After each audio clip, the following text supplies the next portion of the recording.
hoping CP3 brings a leadership element to a team that went 8-0 in the Orlando bubble, but still missed out on the playoffs for the 10th straight season. Paul will be teamed with All-Star Devin Booker and head coach Monty Williams, who coached Paul for one season in New Orleans. And this will be Paul's third team in the past 3 seasons and 5th overall in his career. So, Shannon, how much better does CP3 make the Suns? Well, I think he makes them a playoff team, Skip. I think they can fight somewhere between 5 and 8. And Skip, I mean, it's easy to say because they drew first blood. So we saw what the Phoenix Suns did. They went out and got Chris Paul, a perennial all-star player, all defensive player, and he played really well. But we're assuming that the Clippers don't do anything, the Nuggets or the Warriors don't do anything. So I still don't think that vaults them into that upper tier. Lakers, Clippers, Nuggets, Warriors. Now we're gonna see what I think Portland got better with Covington. 3-and-D guy can shoot. So I do believe, Skip, they're going to make the playoffs this year. I love it. I love he can play pick and roll with DeAndre Ayton. We know what Booker can do. Booker can flat out score the basketball. Now he gets taken off the ball a lot. Chris Paul can run an offense. So I like this move. I like the move. But 2 years, $85 million, I didn't think the Lakers were going to be willing to go there. The Lakers tried to make a play for Holiday. They had Kuzma in there. They didn't want to do that. Would love to get old Holiday. It'd have been a bunch of holidays for us. We got him. It would have been old for y'all. But I like this move for them. They're going to be fighting with the Mavericks, the Blazers, Utah, teams of that nature for the 5th through 8th seed. I don't think they're top 4 seed. So what did Chris Paul do last year? He came out of nowhere when I thought he might mail it in Oklahoma City, where he was just going to be stuck for a year. And he had his best year ever, to me. All told, best year ever. In fact, if there's such a thing as an unsung or off-radar MVP, he was it. He lifted that team that nobody saw coming all the way to a tie for 4th in the West. Right. Now, there was no Golden State because they were decimated. Right. Okay? So to your point, Golden State's going to rise back up into that top 4 mix, probably. But all I know is this. What did we just talk about? Brooklyn, you win with stars or superstars, right? Devin Booker has potential to become a superstar. I agree. He has potential to win an MVP before he is through. DeAndre Ayton is a potential all-star. And it wouldn't shock me if he became an all-star this coming year. Correct. Or maybe in 2 years. Yeah. Chris Paul obviously is a perennial all-star who has made some cases to at least be in the MVP conversation in his career and is an almost certain Hall of Famer. I think it's a done deal. He's going to be a first-ballot Hall of Famer, even though he doesn't have what? A ring. He doesn't have a ring. Yeah. So I've been on him in the past, calling him, instead of CP3, CP0, because he has 0 rings. And I always thought he was a little overrated because everybody was all goo-goo gaga over Chris Paul as the purest point guard, and he couldn't seem to lift those teams he was on previously above some disaster. Well, he'd had a ring by now had David Stern rest his soul, not vetoed that trade he'd got with Kobe. You could argue. Okay, what was the easiest path to a ring for Chris Paul? Well, it was obviously going with his, I think his best friend in the world is LeBron James. Yes.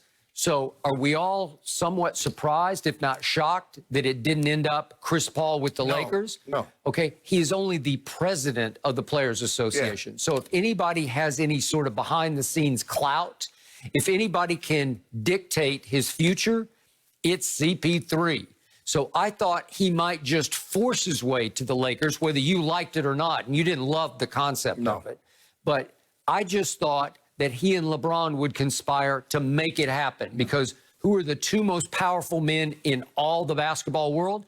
It's Chris Paul and LeBron James. Am I right? Yeah. And I thought because they would want this, that LeBron would say, it's time. You need to come with me and AD, and we will take you to the promised land. No, we got something else. We got something else. I know you're saying that, but that's what I thought they would do because they're that powerful. Yeah, look. You can be friends. I mean, they tried to make it work, but it didn't work with D-Wade. D-Wade was supposed to finish his career in Miami, and I'm glad he got an opportunity to do that. They had I thought they would get Melo.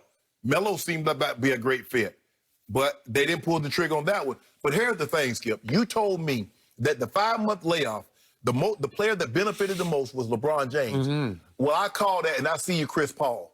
Because what we've seen from Chris Paul throughout his career, he always wears down. He's always nicked. And a lot of times that happened in when? The playoffs. Well, did they go win the bubble championship? No. Yeah, no, but I'm saying, Skip, the 5-month layoff. Remember, they had go Nick. Well, he didn't get nicked. I guess he tore his hamstring. That's what I'm saying. And what has been his history, Skip? Down the stretch, late in the season, his hamstring or his knee or something happens. So that 5-month layoff helped him.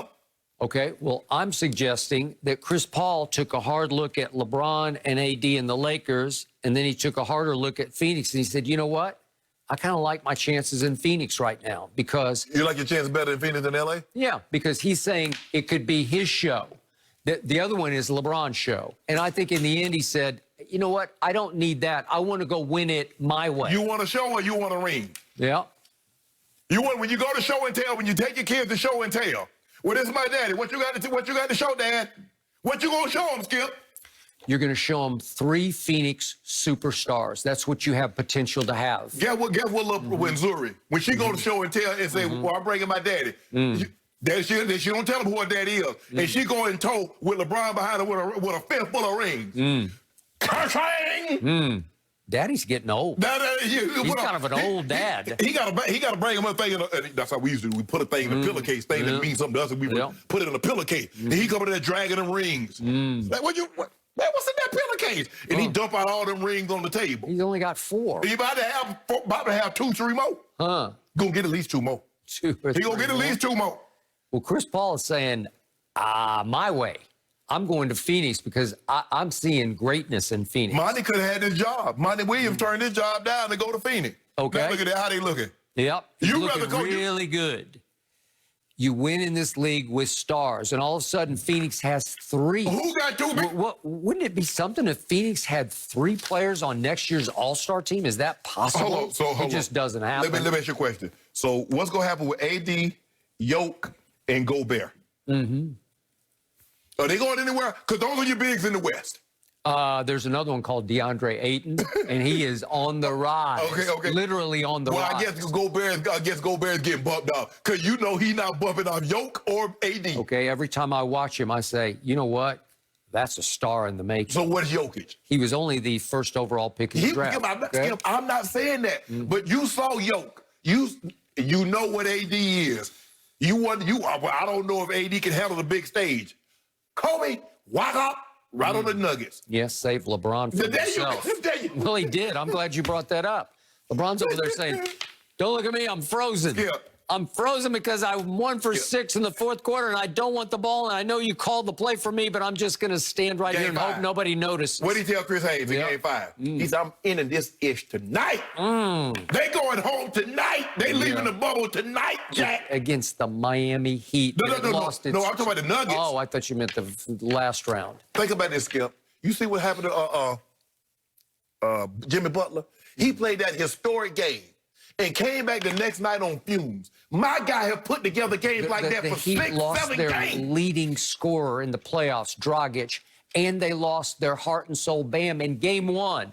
It was like, thank you, God, here. The only chance. The basketball God said, here, LeBron, you get this one. You get the COVID championship. The only chance the Heat had if they'd have had a prime D-Wade. If they'd have had a 25, 26-year-old D-Wade, I'd give him an excellent chance. But he wasn't coming. He wasn't walking through that bubble door. They wasn't beating us.